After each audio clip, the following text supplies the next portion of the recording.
안녕하세요. 신하입니다. 오늘은 몇 권의 철학책과 그 책에 나오는 문장을 소개해드리려고 합니다. 서명, 저자명, 출판연도, 그리고 저자가 책에서 언급한 말 순으로 말씀드릴 것입니다.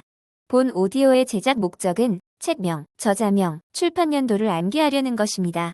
여기에 선별한 문구는 제가 특별한 체계 없이 이 책, 저 책 읽으면서 기억해놓고 싶은 문장을 메모해 놓은 것입니다. 그럼 시작하겠습니다. 방법서설 데카르트 1637년 내가 이 문제를 어떻게 다루었는지 볼 수 있도록 여기서 심장과 동맥의 운동에 관해 설명해 볼까 한다. 계몽이란 무엇인가? 칸트 1784년 군주까지도 진솔하게 칭송하거나 비판할 수 있는 권리를 허용하면 국민 자신이 고결해진다. 정신이 상옥은 조광증의 의학론고 피넬 1800년 인간 정신이 처음으로 갈레노스주의의 굴레를 벗어나 자기 자신에 깊이 몰두하면서 새로운 발걸음을 떼었다. 정신현상학 헤겔 1807년 이 책에서 헤겔은 즉자적, 대자적이라는 단어를 사용합니다. 즉자적은 자신에 매몰되어 객관적이지 못한 상태, 대자적은 자신에게 거리를 두어 객관화하고 관찰하는 태도를 말합니다. 차라투스트라는 이렇게 말했다. 니체 1883년 이 책의 원 제목은 차라투스트라는 이렇게 말했다. 만인을 위한 그러나 어느 누구를 위한 것도 아닌 책입니다. 그대, 위대한 태양이여? 만일 그대에게 자신의 햇살을 비춰줄 대상이 없었더라면 그대의 행복은 과연 무엇이었겠는가? 히스테리에 관한 연구 프로이트 최초의 영화가 상영된 해에 나온 책입니다. 언제일까요? 1895년입니다. 최초의 영화는 류미에르 형제가 제작한 열차의 도착입니다. 물질과 기억, 앙리 베리그손 1896년 신체는 자신에게 작용을 가하는 대상들과 자신이 영향을 행사하는 대상들 사이에 놓여 있다. 지금부터 우리는 신체를 미래와 과거 사이에서 움직이는 한계로 우리의 과거가 미래 속으로 끊임없이 밀고 들어가는 움직이는 질점으로 말할 수 있다. 뇌의 운동기제들이라고 부르는 이 특별한 이미지들은 매 순간 나의 과거 표상들의 계열을 완료하고 최종적으로는 이 표상들을 현재 속으로 연장하며 그것들의 실제와의 연결지점, 즉 행동과의 연결지점이 된다. 이 연결을 절단해보라. 아마도 과거의 이미지는 파괴되지 않겠지만 이미지가 실제에 대해 작용할 수 있는 모든 수단들, 따라서 이미지가 실현되는 모든 수단이 제거된다는 것을 곧 알게 될 것이다. 놀라운 말이 한가득 있네요. 다른 책으로 넘어가시겠습니다. 웃음. 앙리 베르그손 1900년 자동기계 Automatism, 완전한 얼빠짐, absent-mindedness, 과 매우 흡사합니다. 희극에서 변호사와 행정관과 의사들은 마치 건강이나 정의 따위는 조금도 중요하지 않다는 듯 말합니다. 더 이상 직업이 대중을 위해 만들어진 것이 아니고 대중이 직업을 위해 존재하는 것을 보게 됩니다. 사물과 공간. 후설 1907년 우리는 마치 자아가 눈만 있고 몸은 없는 유령인 양 다루었다. 몸은 멀어지지 않으면서 움직인다. 과학과 정신분석학 프로이트 1913년 정신분석은 더 심한 형태의 원초적 정신장애에 대해서는 아무런 치료 효과를 갖고 있지 못하다. 그러나 의학의 역사에서 최초로 정신분석학은 신경증과 정신병의 기원과 기제에 대한 약간의 통찰을 가능케 했다. 제1철학 후설 1923년 즉 실증적 자연과학이 추구하는 객관적 인식은 그 자체의 존재가 아니라 그것에 이르는 하나의 방법에 불과한 것이다.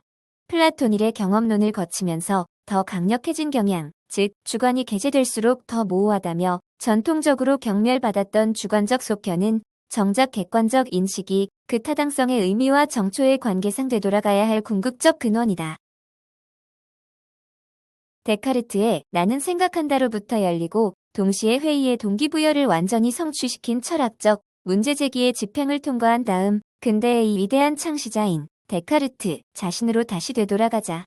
그런데 이때 우리는 유감스럽게도 그가 어쨌든 자신의 지평 속에 포착할 수 있었던 이 거대한 문제 제기에 관해 전혀 몰랐다는 사실을 확인해야 한다. 존재와 시간. 하이데거. 1927년 인간은 시시각각 변화하는 시간 속에 개별자로서 거기 있는 기분에 Stimmung. 사로잡히는 존재자다. 이를 현 존재라고 한다.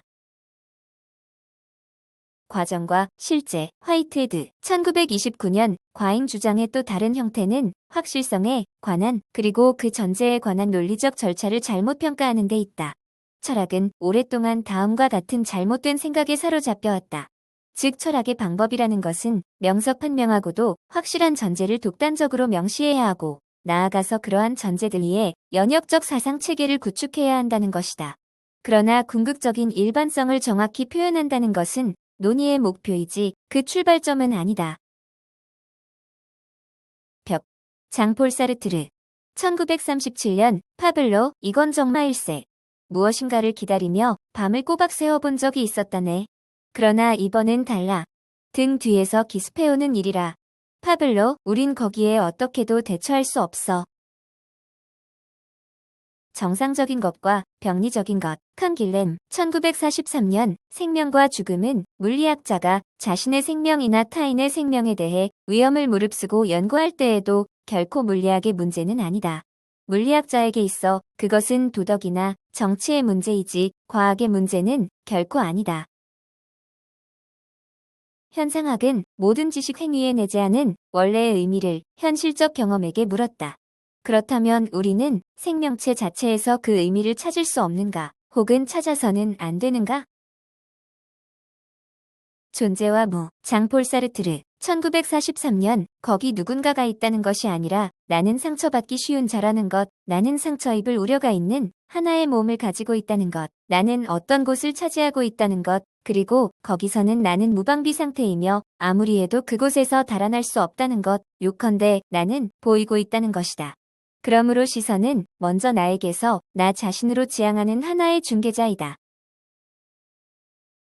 계몽의 변증법. 호르크하이머. 아도르노. 1944년 문화산업으로 인해 욕망이 형성된다. 욕망은 나로부터 나오는 게 아니다. 욕망은 문화적 산물이다.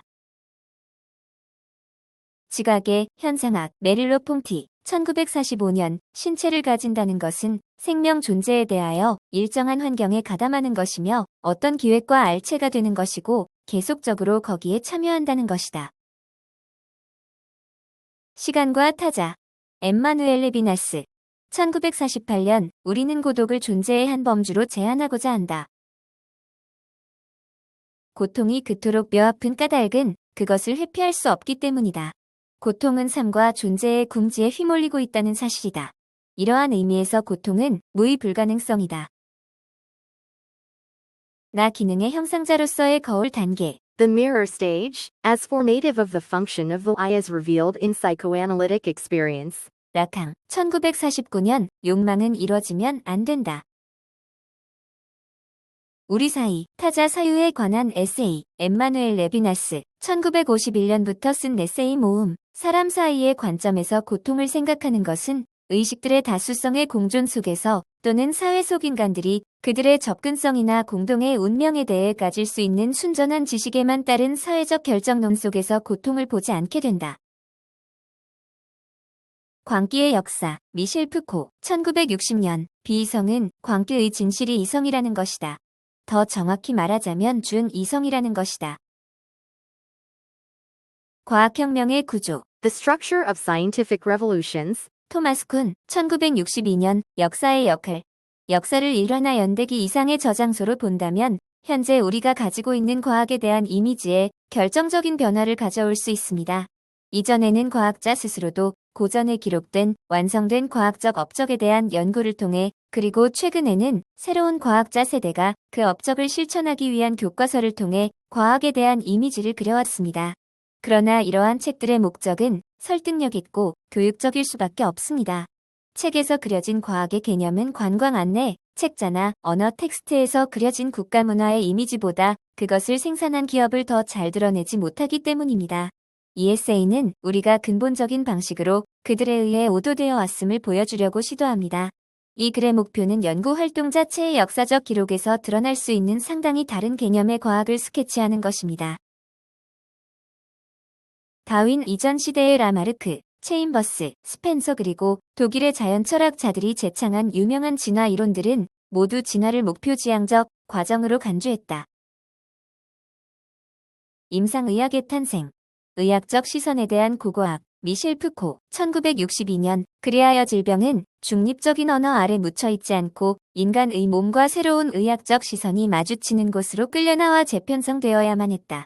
그러나 진정으로 변한 것이 있다면 그것은 말하는 주체와 말해지는 대상 사이에 존재하던 지식의 태도와 그곳에서 재주를 피우게 된 언어의 새로운 모습일 뿐이다. 그 언어라는 것이 도대체 어느 순간부터 또 어떤 의미론적인 변형이 있었기에 우리는 의학적 지식을 이루는 담론 구성이 합리적인 것이라고 인식하게 되었을까? 물기에 젖은 양피지, 조각이라는 표현과 뇌 주위를 감싸고 있는 황간막이라는 표현을 두고 한쪽은 지나치게 상징적이고 주관적인 데 반해 다른 한쪽은 좀 더 객관적인 서술이라고 구분할 수 있는 근거는 도대체 무엇인가? 따라서 의학적 담론이 어떻게 변화했는가를 추적하려면 그것이 다루고 있는 대상이나 논리의 형식이 아니라 말과 사물이 분리되기 전의 단계, 즉 사물을 보는 방법과 사물을 서술하는 방식이 모두 언어 안에 존재하던 영역을 새롭게 살펴보아야만 한다. 다시 말해 우리가 주목해야 할 것은 보임과 보이지 않음을 이분법적으로 구분했던 근원에 어떤 힘이 작용해서 말해지는 것과 말해지지 않는 것을 구분하게 되었느냐 하는 것이다. 왜냐하면 의학적 담론에서 유일하게 드러나는 것은 바로 언어와 질병의 관계를 특정한 방법으로 분절하던 담론 구성의 법칙이기 때문이다. 염증이란 병리학적 차원과 서로 다른 시간 개념이 동시에 작용하는 현상이라고 할 수 있다. 미디어에 의해 인간의 확장, Understanding media, the extensions of man. 매일 텔레비전 프로그램을 보아왔던 것으로 생각되는 한 마리의 작은 쥐가 소녀와 그녀의 고양이를 습격하였다. 뉴욕타임즈, 1957년 7월 7일. 모든 미디어의 내용은 언제나 또 하나의 미디어라는 것을 뜻한다. 영국에서는 영화관을 처음에는 바이오스코프라고 불렀다. 1844년 사람들이 미국 최초의 전신회선으로 체스와 복권 추첨을 하고 있었을 때 키르케고르는 불안의 개념, The concept of dread. 을 출간하였다. 불안의 시대가 시작되었던 것이다. 왜냐하면 전신의 출현으로 인간은 중추신경체계의 외제화 또는 확장을 시작하였고 그것은 이제 위성통신을 통하여 의식의 확장에까지 접근해가고 있기 때문이다. 여러분, 잘 듣고 계신가요? 철학자의 말은 처음에는 이게 뭔 소린가 싶다가도 어느 순간에는 깜짝 놀라게 하는 뛰어난 통찰력을 지니고 있네요. 계속 갈게요. 보이는 것과 보이지 않는 것. 메를로, 퐁티, 1964년. 차이와 반복, 질들레즈, 1968년. 안티오이디푸스, 자본주의와 분열증, Anti-Oedipus, capitalism and schizophrenia. 질들레즈, 1972년. 정신분열증적 과정은 아무리 걱정스럽고 모험적인 것이라 해도 병이나 붕괴가 아니라 하나의 돌파구이다. 이 과정은 우리를 욕망하는 생산으로부터 갈라놓는 벽이나 경계선을 뛰어넘고 욕망의 흐름들을 통과시키는 것이다. 칸길렘의 의학론, 자연, 질병, 건강, 치유, 유기체와 사회에 대하여. 칸글렘, 1972년. 위생은 최근에 재발견된 의학의 전통적 분야로 개인의 삶을 규제하려는 사회 정치 의학적 야망에 의해 왜곡된 영역이다. 요컨대 환자는 환자에 대한 의학의 의무가 치유라고 생각하는 반면 오늘날의 조차 대부분의 의사는 환자에 대한 의학의 의무가 더 잘 연구되고 실험되고 시험한 치료를 제공하는 것이라 생각한다. 영화 1. 운동 이미지. 질들레즈. 1983년. 쇼트는 운동 이미지이다. 그것이 운동을 하나의 변화하는 전체와 관계시키는 한 그것은 지속에 움직이는 단편이다. 거리의 시위 이미지를 묘사하면서 푸도프키는 다음과 같이 말한다. 그것은 마치 당신이 시위 현장을 보기 위해서 지붕 위로 올라가고 그 다음에 플래카드를 읽기 위하여 1층 창문으로 기어 내려오며 그리고 나서는 당신이 군중들과 뒤섞이는 것과 같다. 충동, 즉 원래적인 세계에서 파편들을 붙드는 에너지이다. 클로즈업은 자신의 대상을 모든 공간 시간적 좌표들로부터 추상한다. 즉 말하자면 그것은 대상을 영원성의 상태로 끌어올리는 것이다. 클로즈업은 확대가 아니며 만약 그것이 차원의 변화를 함축한다면 이것은 절대적인 변화, 즉 표현이 되기 위하여 이전, Translation. 이 길을 그치는 운동의 변환이다. 호모사케르, 주권 권력과 벌거벗은 생명, 조르지오 아감벤, 1995년, 어떻게 해서 생명체가 언어를 갖게 되었는가라는 질문은 어떻게 해서 벌거벗은 생명은 폴리스에 거주하게 되었는가라는 질문에 정확히 대응한다. 생명체는 자기 안에서 자기 목소리를 없애버리는 동시에 보존함으로써 로고스를 갖게 되었듯이 마찬가지로 자신의 벌거벗은 생명을 폴리스 내부에서 예외로서 배제되도록 함으로써 폴리스에 거주할 수 있었다. 지난 수천 년 동안 인간은 생명을 지닌 동물이면서 덤으로 정치적인 삶을 누릴 능력까지 갖고 있다는 아리스토텔레스의 관점 속에 머물러 있었다. 근대적 인간은 생명 자체가 정치에 의해 문제시되는 동물이다. 푸코, 알메의 의지. 수고하셨습니다. 이것으로 마치겠습니다.